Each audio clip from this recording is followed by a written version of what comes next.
Hello po mga kasamo. Mag-immunize po tayo, pangalawa. Kasi yung una nating ini-immunize sa ating mga alaga, B1B1. At yan naman dapat ang una. At bakit po nag-B1B1 ako dito? Kasi may mga sisiw ako po dito na mga maliliit pa. At yun ang ilagyan natin ng B1B1. At dahil yung iba, at sayang naman yung pang-immunize natin na itapon lang kahit yung mga sisiw lang po ang kaya tinirahan na natin yung mga malalaki ng B1B1. At ngayon at may second dose na po tayo na lasuta po to. Ito po yung pang second dose natin sa kanila at kailangan po natin silang bigyan ng second dose para yung B1B1 na una nating tinitira may visa. Kasi boost na po to, pang booster na po sa una nating tinitira sa kanila. At ito po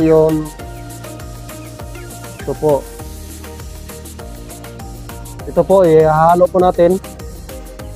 Bago po tayo magsimula, ihalo po na muna natin to. At ipakita ko sa inyo kung paano tayo maghalo dito.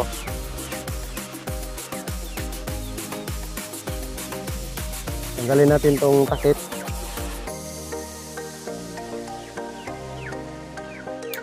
Yan.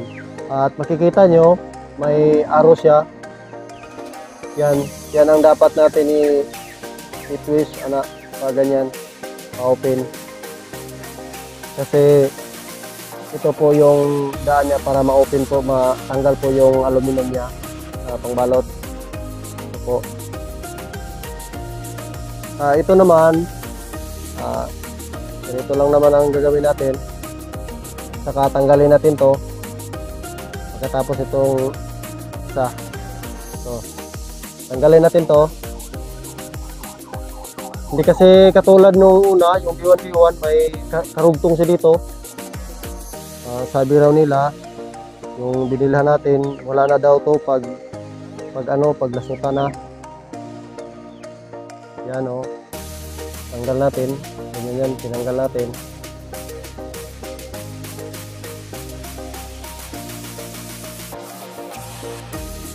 Yan, natanggal na. Tapos ang gagawin natin, yan na lang natin dito. Lagay natin dito. Yan, tapos ibalik.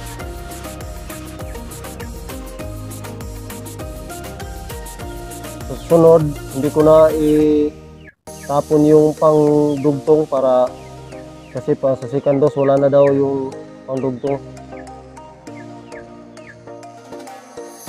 Yan po, wala na pong laman at lalagyan natin ulit.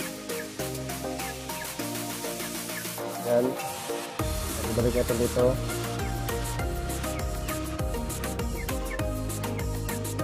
Yan po, wala na po yung laman yan. Takpan natin ulit. Saka ibalik natin tong nozzle. Yan. Yan po. Ito na po yung ginagagamitin natin pang tulo sa kanilang mga mata.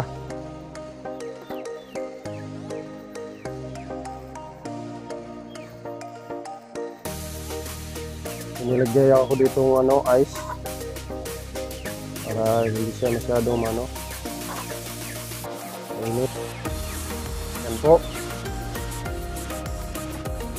Gawin natin ngayon kasi wala po tayong tagahawak at tayo lang kasi yung kasama natin na nagtatrabaho at ako na lang ang hawak tapos ako rin ang maglalagay. Una po natin ito lalagyan, ito po yung inahin at saka yung sisiw natin.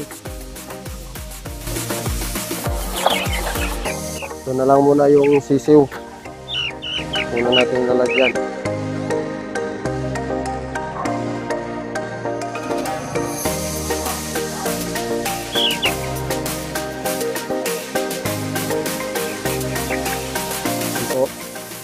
Sa mata po tayo naglagay. Ito yung babae.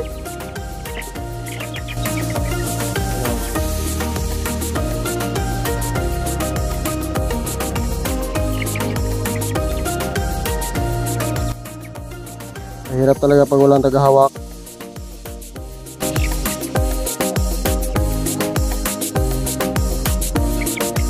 Yan.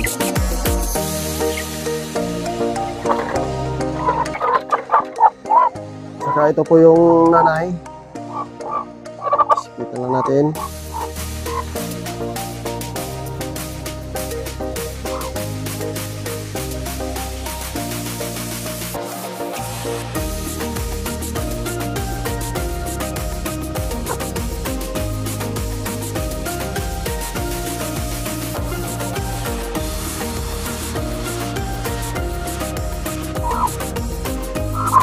Po.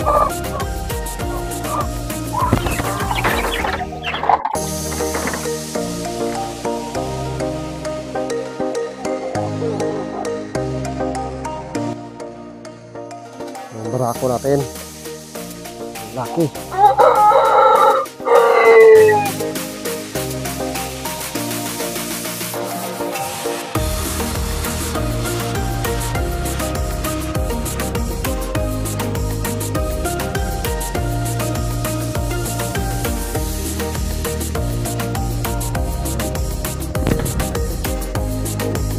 Yung IG natin, oh.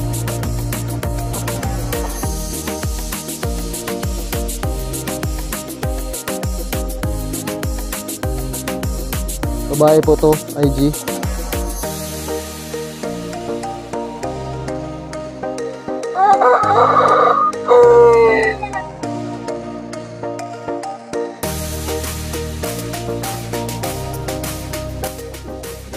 Ito po yung ano natin. Yan ang itlog na.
Ito po yung kubra natin, oh.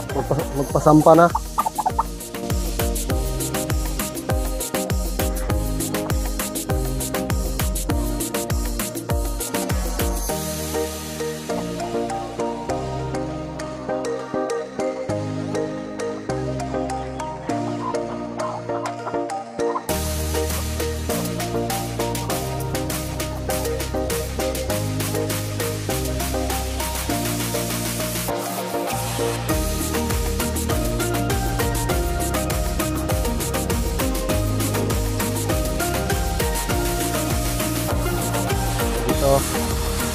Dito naman tayo sa loob.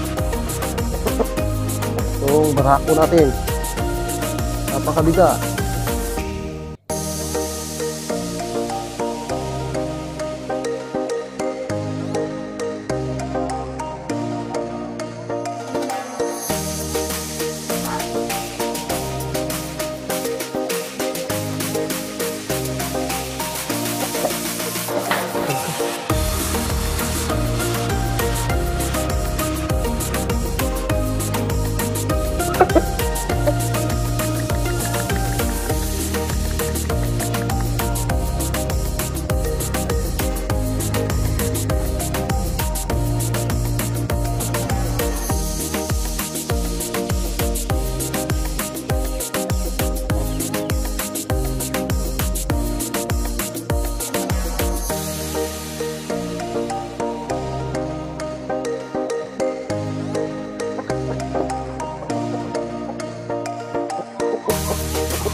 alam naman natin na ang laway-laway na sakit ang hirap na gamutin.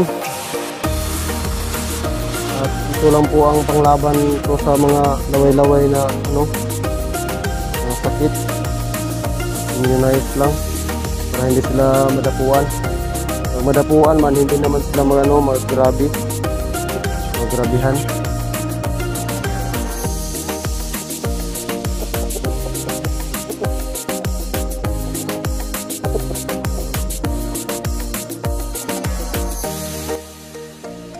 Ito po yung IG na Tanaka natin.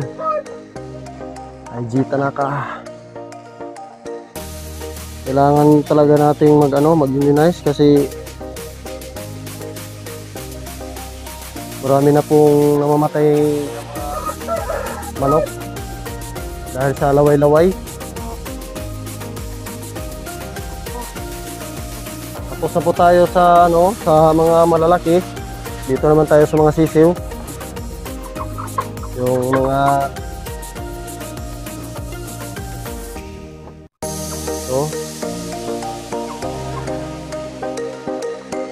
immunize po natin ito lahat.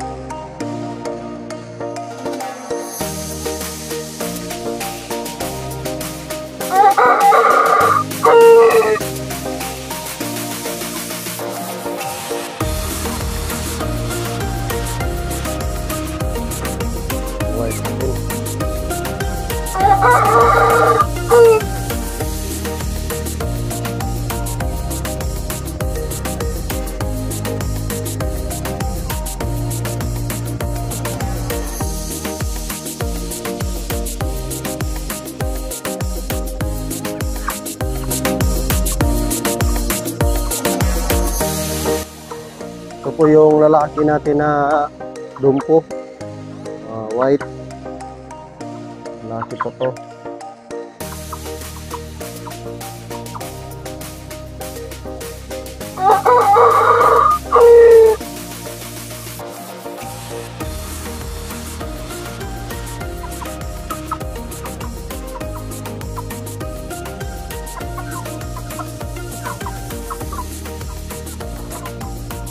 Yan, tapos na po.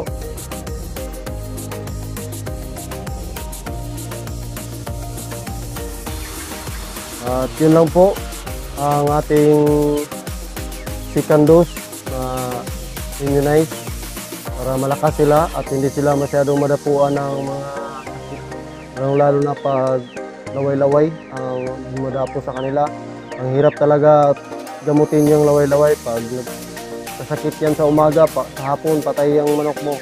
Kaya ang gagawin lang natin para hindi madapuan ng sakit na laway-laway saka yung sakit, mag-immunize tayo. First po natin i-immunize na ginagamit yung B1B1 para yung mga sisiw ma-immunize din. Pag segunda na, lasuta na po. At yun lang po ang i-share ko sa inyo kung paano ako mag-aalaga sa aking mga alagang manok. At kung bago ka lang sa aking channel, huwag mo kalimutang mag-hit the notification bell at saka like at subscribe na din para sa sunod kong mga video ma-update din kayo. Salamat!